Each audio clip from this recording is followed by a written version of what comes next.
Welcome to the new Camtasia Studio.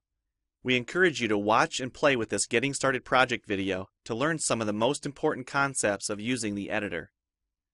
If you want more in-depth tutorials that will walk you through the entire process of recording, editing, and sharing your videos, then please watch the Getting Started tutorials using this link under the Help menu. The editor is divided up into three main areas: the clip bin, the timeline, and the canvas. The canvas is where you see your video during playback and can move, resize, and reposition all media however you want. The timeline is where you assemble and edit your video. At the top of the timeline, tick marks represent time in terms of minutes and seconds. When building a video, you'll work in a horizontal manner, beginning from the left and moving sequentially through time toward the right. The tracks are layered on top of each other, so media you add on higher tracks is viewed on top of media on lower tracks in the canvas. For example, this callout is placed on top of the video track on the timeline, and therefore is on top of the screen video on the canvas. If I drag the video track on top of the callout on the timeline, the callout is now hidden behind the video on the canvas. Use the zoom slider to magnify the view of the timeline. This is very helpful when making precise cuts and selections, like removing ums in your audio. New media can be dragged and dropped on an existing track, or a new track is automatically created when media is dropped at this location at the top of the timeline. To change the position of a clip on the timeline, just drag it. To change the duration of a clip, drag the edges in either direction. An important part of the timeline is the playhead. To view your video, click play. Notice how the video and the timeline's playhead stay in sync. Click anywhere along the timeline and the playhead moves to that point. To remove a portion of your video, make a selection with the green in point and red out point. Then click the cut button. If you don't want media cut on a specific track, just click the lock icon.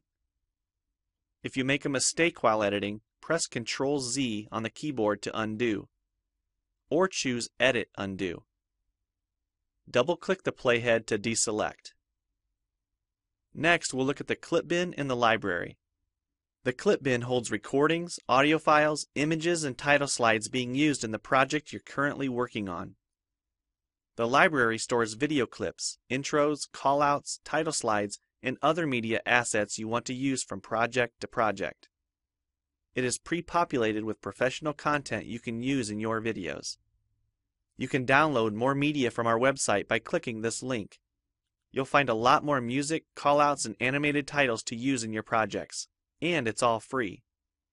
Once you find something you like this callout for example, just drag it to a track on the timeline and resize and reposition it as needed.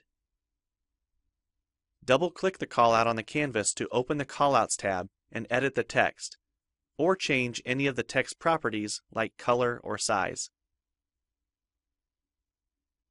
You can find a number of other callouts to use in your projects by expanding this Shapes menu. You've probably noticed the video zooming in and out at times, for example here when it's zooming into the timeline. To learn more about adding and customizing zoom and pan animations to your video, check out the other Getting Started tutorials on our website.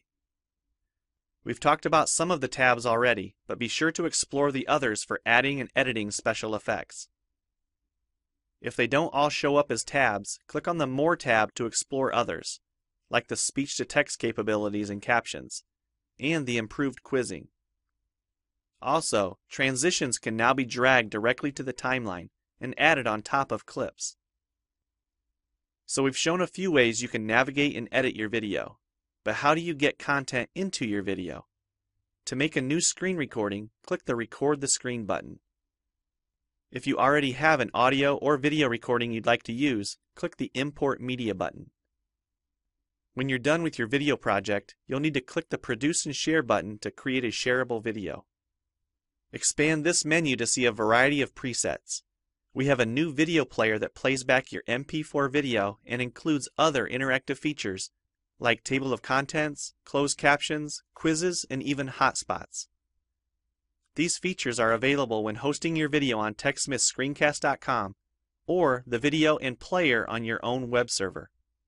This player provides playback on multiple devices with just one video, whether it's a phone, tablet, laptop, or desktop computer.